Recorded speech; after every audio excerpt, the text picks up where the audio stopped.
A gestão de uma empresa é como um RPG. O objetivo é a aquisição de dinheiro e poder. De certa forma, o mercado de negócios é o RPG mais difícil de todos.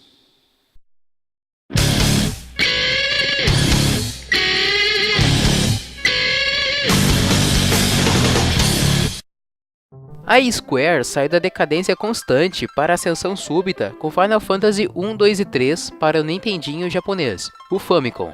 E depois que foi lançado o novo console da Nintendo, o Super Famicom, saiu também Final Fantasy 4. Como foi tudo muito corrido e a Square não tinha se preocupado em sair do Japão e por isso não tinha uma equipe de tradutores, foi a Nintendo que se prontificou em traduzir os jogos, para que a concorrência entre Dragon Quest e Final Fantasy se tornasse mundial. Só que a ideia veio atrasada e naquela época demorava para traduzir. Então, Final Fantasy 1 foi lançado no ocidente na mesma época que Final Fantasy 3. E como já estava sendo lançado o Super Nintendo, a Nintendo achou melhor não traduzir os Final Fantasy 2 e 3 e traduziu 4 de uma vez. Mas ao invés de se retratar e explicar, Olha, a gente se atrasou nas traduções e também estamos cagando para traduzir jogo velho agora que já saiu o nosso novo console. a Nintendo achou melhor lançar o Final Fantasy 4 japonês como Final Fantasy 2 americano, e acharam melhor também não lançar o Final Fantasy 5 no ocidente para lançar o Final Fantasy 6 como Final Fantasy 3. Hoje em dia, com as Winter Wellington aí, todo mundo já estava ligado disso antes mesmo de ver esse vídeo, mas naquela época gerou confusão. Eu mesmo procurava nas antigas locadoras de videogame o Final Fantasy 4, 5 e 6, porque afinal, se tinha o 7 para PlayStation e eu só joguei até o 3 para Super Nintendo, então cadê os outros? Outra trollada da Nintendo foi uma trilogia da Square chamada Saga para o Game Boy original entre 89 e 91. A Nintendo mandou Saga para o exterior com o nome de Final Fantasy Legend. Pra mim isso foi mais uma jogada de marketing, mas sacanagem a Nintendo, trollou o que podia naquela época. A Square estava lucrando muito bem só com Final Fantasy, mas eles não queriam ficar só nessa franquia, então lançaram seus próprios concorrentes entre aspas. A trilogia Romancing Saga em 92, 93 e 95, que era uma sequência da trilogia Saga do Game Boy. Secret of Mana em 93, que era um RPG de aventura e que concorreu bem com Final Fantasy até. Front Mission em 95, que era um RPG no estilo Final Fantasy Tactics e a história era bem futurista e com robôs. Com uma aliança denominada de The Dream Team, formada por vários desenvolvedores como Yuki Horii de Dragon Quest, Akira Toriyama de Dragon Ball e Hironobu Sakaguchi de Final Fantasy, a Square lançou o fodástico Chrono Trigger em 95, que dispensa apresentação. E com parceria com a Nintendo em produção e desenvolvimento e sob supervisão de Shigeru Miyamoto, lançaram o Super Mario RPG Legend of the Seven Stars em 96. E apesar disso tudo, o nome Square ainda estava totalmente ligado a Final Fantasy. Em 1996 também foi lançado o Nintendo 64 e a Square já estava trabalhando em cima de Final Fantasy VII, mas eles também estavam tendo vários problemas para desenvolver esse game para essa plataforma. Nesse mesmo ano, a Sony também lançou seu próprio console, o PlayStation, e sua mídia característica, o CD. Esse foi o impulso para a Square desistir da Nintendo.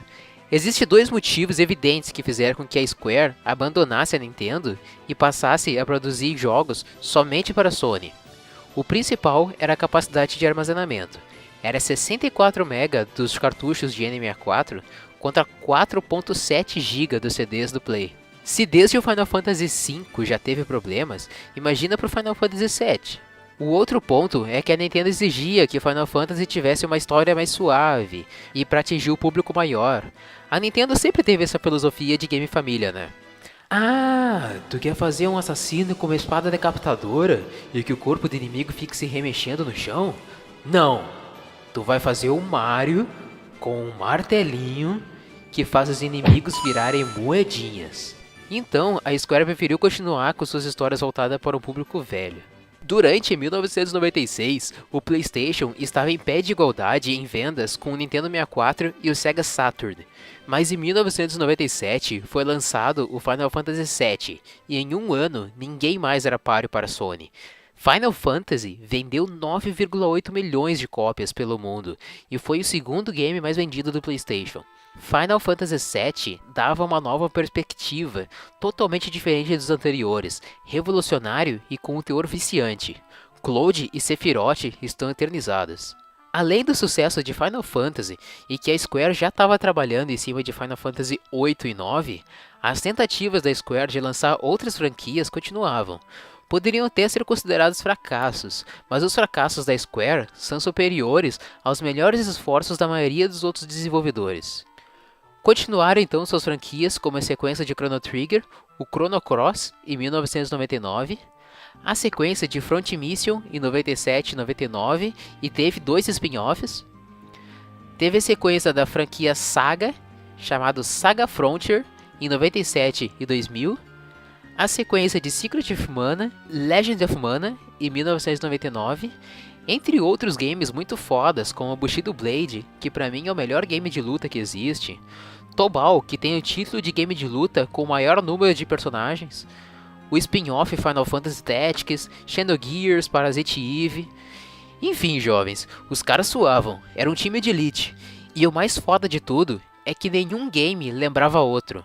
Cada um era único e muito característico. Os gráficos eram os melhores da época. Bom, alguns nem tanto, né? Mas sempre com uma excelente trilha sonora, graças ao músico da Square, Nobuo Uematsu. Esse é o cara. Ele é quem me fazia jogar com o volume alto. Enquanto eu jogava Pokémon ou Mario 64 ouvindo Deep Purple, em Final Fantasy eu deixava o rock and roll de lado para curtir isso.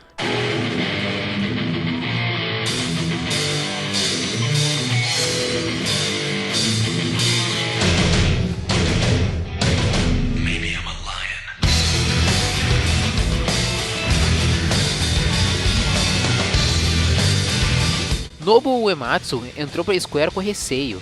Ele trabalhava só como freelancer, achando que não seria um emprego estável. E como ele queria muito se casar com a sua noiva, ele não buscava nenhuma aventura arriscada. Ele nem pensava em fazer música para jogos, o que ele queria era fazer trilha sonora para filmes e séries. Ele tinha grande influência por música clássica e rock, e é viciado em Elton John. Mas quando Sakaguchi convidou ele para fazer a trilha sonora de Final Fantasy, deu no que deu, né? E ele se casou. Atualmente, o Uematsu tem sua própria empresa, a Smile Please, e também é tecladista na sua banda The Black Mages, que toca as músicas de Final Fantasy versão rock orquestrada. Outros caras com destaque pela Square são Yoshitaka Amano e Tetsuya Nomura. Enquanto que a Enix contratou Akira Toriyama para fazer as ilustrações de Dragon Quest, a Square havia contratado Yoshitaka Amano para as ilustrações de Final Fantasy e outros jogos também. Amano é conhecido pelos trabalhos em anime e mangá, como Vampire Hunter D, Demon City e Sandman, de Neil Gaiman. Ele ilustrou até o Final Fantasy VI e voltou em Final Fantasy XIII. Após Final Fantasy VI, Tetsuya Nomura assumiu o seu posto de ilustrador. O traço dos dois são bem diferentes, e Nomura ilustrou outros jogos além de Final Fantasy, como Parasite Eve e Kingdom Hearts, e ainda trabalha com a Square. Nunca vi uma empresa com mais subsidiárias com a Square. É divisão de distribuição de jogos, divisão de desenvolvimento de jogos, divisão de publicação, de impressão gráfica, de estúdio musical, de efeitos musicais, de efeitos sonoros e por aí vai. Vou citar aqui as principais subsidiárias da Square. A primeira foi a Disc Original Group, ou DOG. Era uma união entre 6 desenvolvedoras já fracassadas quando a Square foi inaugurada e assumiu a liderança. Todos os jogos desenvolvidos foram publicados com o nome da Square. Squaresoft. Esse era o responsável por produção, publicação e distribuição de jogos no ocidente, e foi através desse que a Square ficou mais conhecida. Acabou se fundindo com a Square Enix em 2003. Square Electronic Arts foi basicamente uma troca.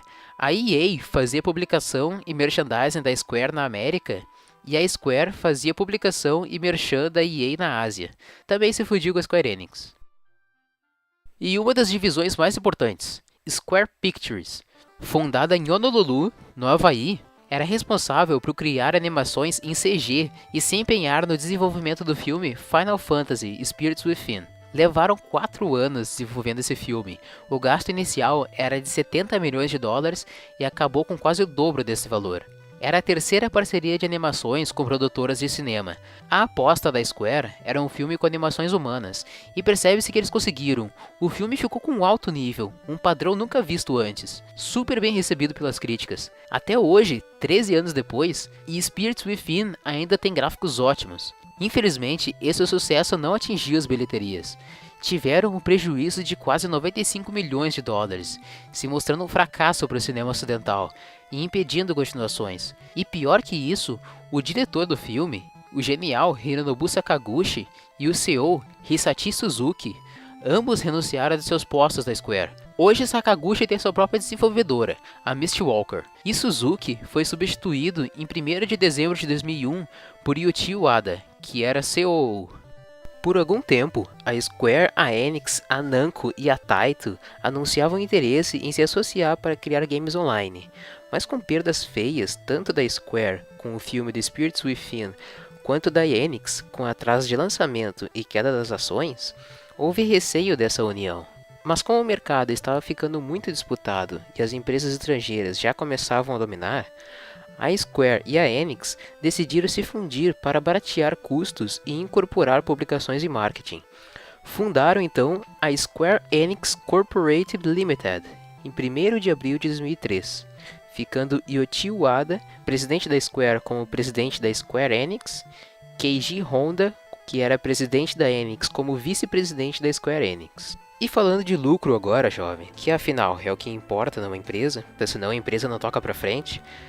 Até 2001, a Square declarou lucro acima de 75 milhões de ienes, mas terminou em 2002 com um pouco mais de 35 milhões.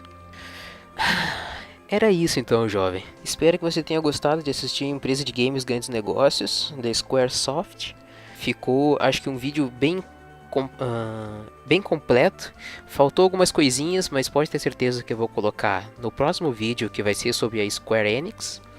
Se gostou, deixa seu like, se não gostou, deixa teu dislike. Por favor, comentem o que eu devo melhorar. E vou deixar aí na tela o link dos 2 últimos vídeos que eu gravei além desse. Era isso então, um abraço.